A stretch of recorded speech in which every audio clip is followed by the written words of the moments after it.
विक्रम नशे में बड़बड़ाते हुए बेहोश होकर गिर पड़ा।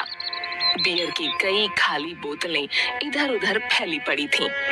बियर की अंतिम सिप पीने के बाद विक्रम का दोस्त आजाद बोतल छत से नीचे फेंक देता है।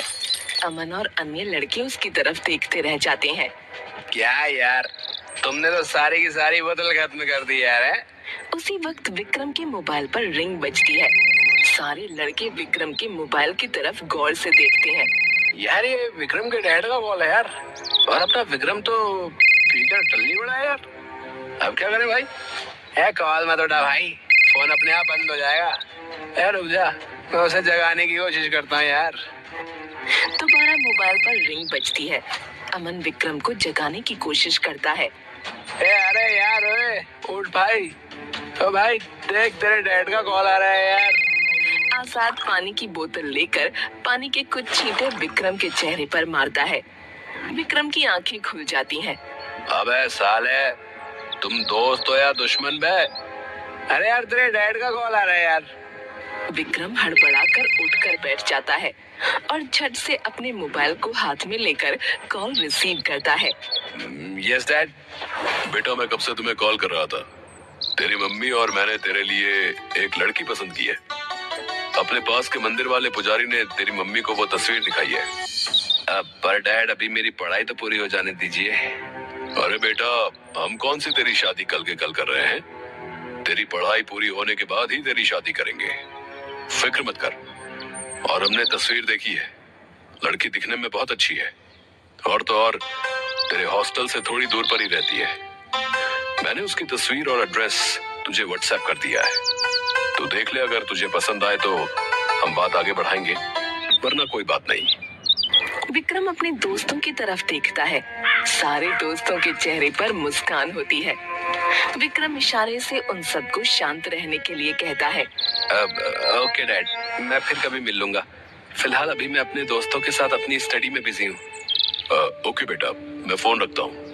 Love you dad. Love you too बेटा। कॉल कट जाती है।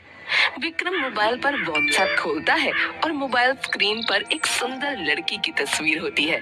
उस तस्वीर के नीचे पुष्पा नाम लिखा होता है। नाम देखते ही सभी के चेहरे खिल उठते हैं और खुशी से वो सभी झूम जाते हैं। पुष्पा है पुष्पा। तस्वीर के नीचे एड्रेस दिया होता है। B21 शाम मोहल्ला मंदिर वाले गली के सामने, सहारनपुर। अब तो इस लड़की से मिलना ही पड़ेगा। विक्रम भाई तो एक नंबर है भाई। अगर ये तुम्हारी जिंदगी में आ गई तो समझो लाइफ सेट है भाई।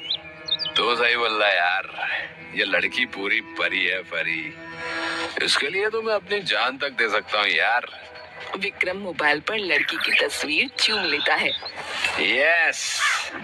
दूसरी तरफ नेहा के घर पर नेहा के पूरे चेहरे पर स्कार्फ बंधा होता है। नेहा आईने के सामने बैठ अपने हाथों में कंगन पहन रही होती है। उसी वक्त दरवाजे पर नॉक होता है। नेहा टेबल से उठकर डोर खोलती है। सामने विक्रम खड़ा होता है। विक्रम की आंखें नेहा की आंखों से टकराती हैं। नेहा एकटक विक्रम को देखती ही रह जाती है। तुम्हारे यहाँ अंदर बुलाने का चलन नहीं है क्या? प्लीज अंदर आइए। विक्रम कमरे के अंदर आता है। नेहा चेयर की तरफ इशारा करते हुए विक्रम से बोलती है, बैठ जाइए। विक्रम चेयर पर बैठ जाता है। नेहा चुपचाप खड़ी होती है। तुम यहाँ पर अकेली रहती हो? और कोई घर में नजर नहीं आ रहा? नहीं, मेरे पिता मेरे साथ रहते हैं। वो इस समय अपने काम पर रहते हैं। खैर, मैं यहाँ पर पुष्पा से मिलने आया हूँ। उसकी तस्वीर मेरे मॉम डैड ने शादी के लिए मेरे पास भेजी है और मुझे उसकी तस्वीर पसंद आ गई है, लेकिन मैं अपने आप को रोक नहीं सका और उसकी तस्वीर देखने के बाद उससे पर्सनली एक बार मिलना चाहता हूँ। कहाँ है वो? उसे एक बार बुला दो। तुमने पहचानने में भूल कर दी। पुष्पा तुम्हारे सामने खड़ी है। क्या? विक्रम चेयर से उठकर खड़ा हो जाता है। नेहा के करीब जा अपने हाथों में उसके हाथ थाम लेता है। मुझे माफ करना। अपना स्कार्फ निकालकर अपना ब्यूटीफुल चेहरा तो दिखा दो प्लीज। चेहरा देखने के बाद तुम्हारे पैरों तले जमीन खिसक जाएगी। मैं बेताब हूँ। नेहा अपने चेहरे से अपना स्कार्फ हटाते हटाते रुक जाती है। इतनी भी क्या जल्दी है? तस्वीर तो तुमने मेरी पहले ही देख रखी है। मैं देखना चाहता हूँ कि जितना नशा तुम्हारी तस्वीर में है, क्या उतना ही तुम्हारे चेहरे में भी है। नशा करना अच्छी चीज नहीं होती है। तुम्हारा नशा तो मुझे तुम्हारी तस्वीर देखते ही चढ़ गया था। तो क्या तुम्हें अपने माँ बाप पर भरोसा नहीं है, जो तुम मेरा चेहरा देखना चाहते हो? भरोसा है, फिर भी मैं तुम्हारी इस कातिल खूबसूरती को देखना चाहता हूँ। क्यों, तुम्हें मरने से डर नहीं लगता? तभी दरवाजे की घंटी बजती है और नेहा की पड़ोसन आ जाती है। ठीक है, मैं चलता हूँ और तुमसे मिलने बाद में आऊंगा। क्या बात है, बैठो। नहीं, मुझे कुछ जरूरी काम याद आ गया है, मैं फिर आऊंगा। इतना कहकर विक्रम चला जाता है। रात भर स्कार्फ के अंदर से दिख रही नेहा की आंखें याद आती रहती हैं और वो पूरी रात जागता रहता है।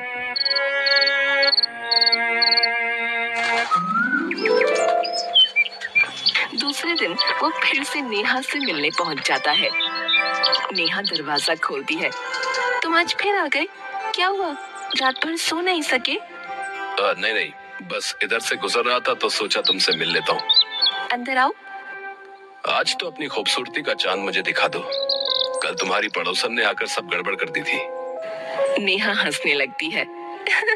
मुझे पता था, इसीलिए आए हो तुम। लेकिन एक बात तो तुम्हारे बारे में मुझे पता चल गई, तुम्हारे अंदर सब्र नाम की चीज नहीं है। तुम्हारी आवाज सुनने के बाद और तुम्हारी आंखें देखने के बाद ये सब्र किस चिड़िया का नाम है, मैं तो भूल ही गया। बस बहुत हो गया, आज तो मैं तुम्हारा चेहरा देख कर ही जाऊंगा। मेरी खूबसूरती तुम्हारी आंखें बर्दाश्त नहीं कर पाएंगी। चाहे मेरी जान भी चली जाए, लेकिन आज तो मैं तुम्हारा चेहरा देख कर ही जाऊंगा। ठीक है, अगर तुम्हारी यही जिद है तो आज मैं तुम्हारी ये हसरत पूरी कर देती हूँ। नेहा अपने चेहरे से स्कार्फ हटाती है। विक्रम नेहा का चेहरा देखते ही चिल्लाकर अपना मुंह मोड़ लेता है। नेहा का चेहरा पूरी तरह से जला हुआ था। विक्रम, तुमने पहचाना मैं नेहा हूँ, जिसकी जिंदगी तुम्हारी वजह से बर्बाद हो गई। एक समय था जब तुम मेरे प्यार में दीवाने थे, दिन रात मेरा पीछा किया करते थे।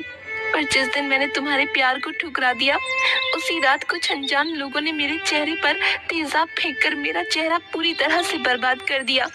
और हमारे देश की लाचार पुलिस और कानून व्यवस्था तुम्हें एक दिन भी सलाखों के पीछे नहीं रख पाई।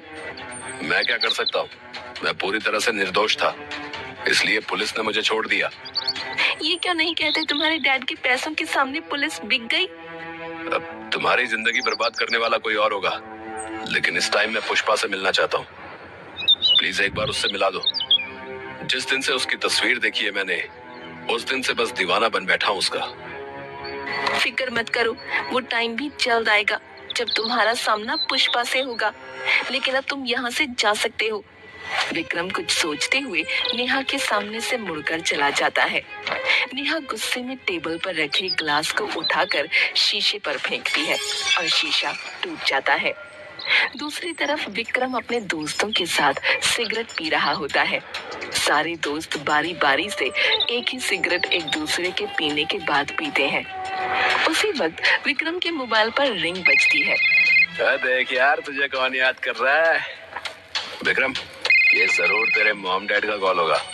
रुक, मैं मोबाइल लेकर आता हूँ। अमन विक्रम का फोन लेकर आता है। हेलो, कौन बोल रहा है? हेलो, क्या मैं विक्रम जी से बात कर सकती हूँ? यस, मैं विक्रम बोल रहा हूँ। आप कौन? दूसरी तरफ से कोई आवाज नहीं आती। हेलो, मैं विक्रम बोल रहा हूँ, कहिए। दूसरी तरफ एक खामोशी होती है। हेलो, क्या आपको मेरी आवाज सुनाई दे रही है? फोन कट जाता है। किसका फोन था भाई? पता नहीं यार, कोई लड़की थी। नहीं लड़की, तेरी किस्मत सही है भाई, एक जाती नहीं कि दूसरी आ जाती है।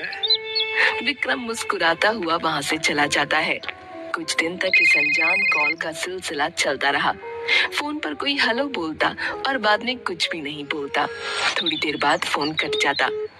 एक शाम विक्रम अपने दोस्तों के साथ बैठा था कि फिर तभी विक्रम के फोन की बेल बजी। जरूर तेरे मॉम डैड का कॉल होगा। नहीं यार, ये मेरे मॉम डैड का कॉल नहीं, किसी अनजान लड़की का कॉल है। लड़की? जरूर वो तेरे प्यार में पागल हुई होगी। और तेरी किस्मत के क्या कहने यार, हर बार एक नई लड़की फंसी जाती है। फिर जरूर अपने कॉलेज की होगी। तो जल्दी से उसे प्रपोज क्यों नहीं करता? हम सब तेरे लिए एक दिन के लिए कमरा गाली कर देंगे, फिर तो तेरे मौजा ही मौजा। ये सब तो ठीक है यार, लेकिन मैं जानता नहीं कि वो कौन है। जब भी उसके कॉल को रिसीव करो कुछ बोलती नहीं। मतलब गूंगी है क्या? यार नहीं यार, बेचारी सीधी सादी होगी। तू ही उसे सही से लाइन नहीं दे रहा होगा, समझा? तो शायद सही बोल रहा है, उसे सही लाइन पर लाना होगा। लेकिन तुझे तो पता है मुझे गोरी चमड़ी वाली लड़कियां बहुत पसंद आती हैं यार। और न जाने ये कैसी है, मैंने इसे देखा तक नहीं है। उसी वक्त दोबारा विक्रम के मोबाइल पर रिंग बजी। सभी बड़े गौर से टेबल पर रखे मोबाइल की तरफ देखते हैं। विक्रम धीरे धीरे टेबल की ओर बढ़ता है और मोबाइल को अपने हाथों में लेकर चूमता है। मोबाइल पर आ रहा कॉल अननोन नंबर से था। विक्रम कॉल रिसीव करता है। हेलो, मैं तुमसे मिलना चाहती हूँ। लेकिन आप हैं कौन? मैं आपको पिछले 6 महीने से देख रही हूँ और मन ही मन आपसे प्यार करने लगी हूँ। मैं आपकी क्लासमेट हूँ। तुम्हारा नाम क्या है? मिलने पर मैं सब बता दूंगी। सो आप मुझसे मिलने पहाड़ी के पीछे सूरज ढलने के ठीक बाद आ जाना। विक्रम पुष्पा की बातें सुन के कुछ समझ नहीं पाता। उसके दोस्त विक्रम को इशारे से हाँ कहने के लिए कहते हैं। ठीक है, मैं तुमसे मिलने आज शाम को आऊंगा, तो मेरा इंतजार करना। कॉल कट जाता है। शाम के समय विक्रम बाइक चलाकर पहाड़ी के पीछे पहुंच जाता है। विक्रम बाइक को स्टैंड पर खड़ी कर बाइक से नीचे आता है।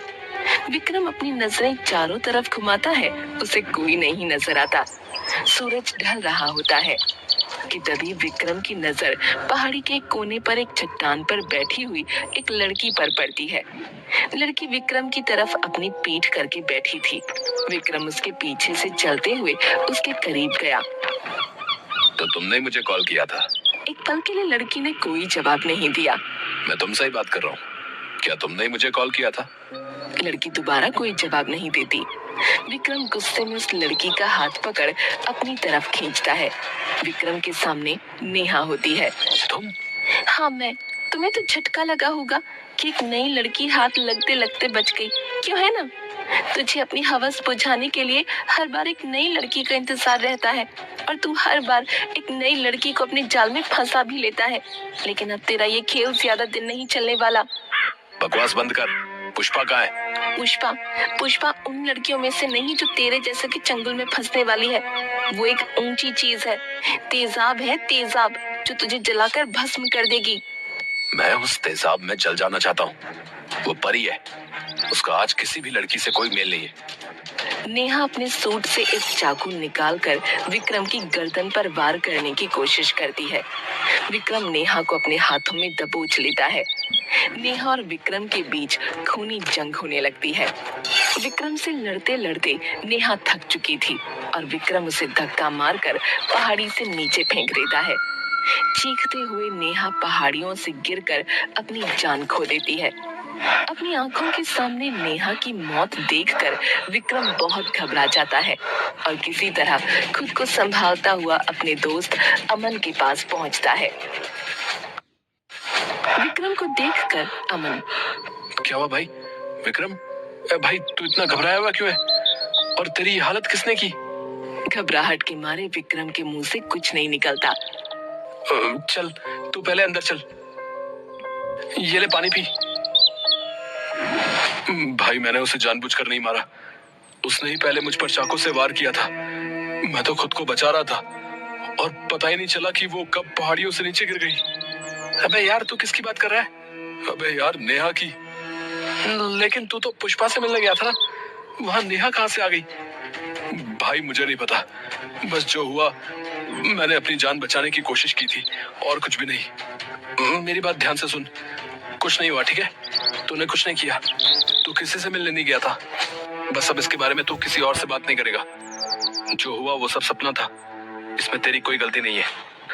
तू सही कह रहा है भाई, इसमें मेरी कोई गलती नहीं है।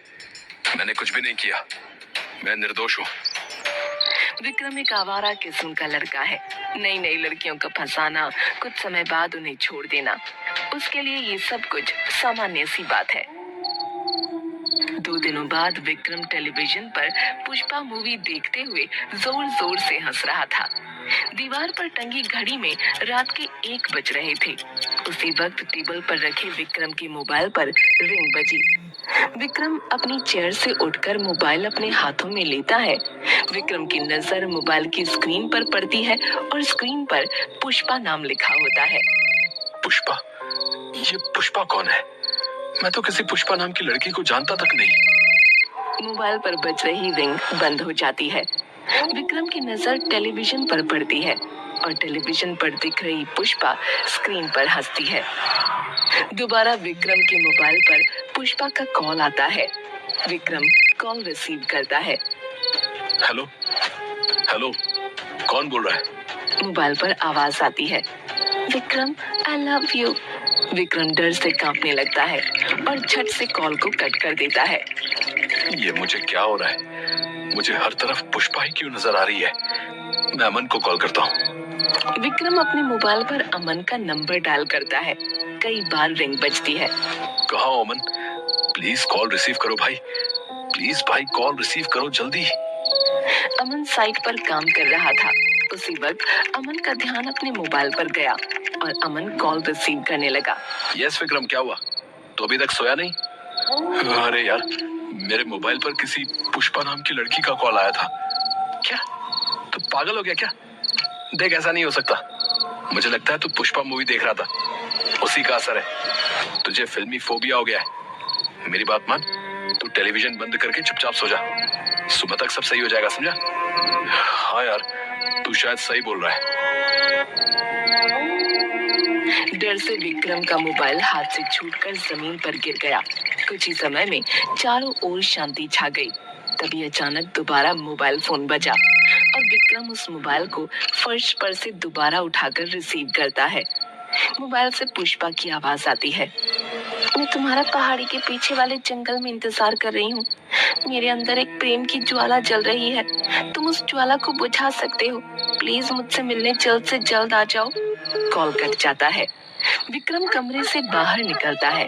चारों तरफ सन्नाटा था। हल्की सी चांदनी रोशनी फैली थी। सुनसान सड़क पर विक्रम चलने लगा।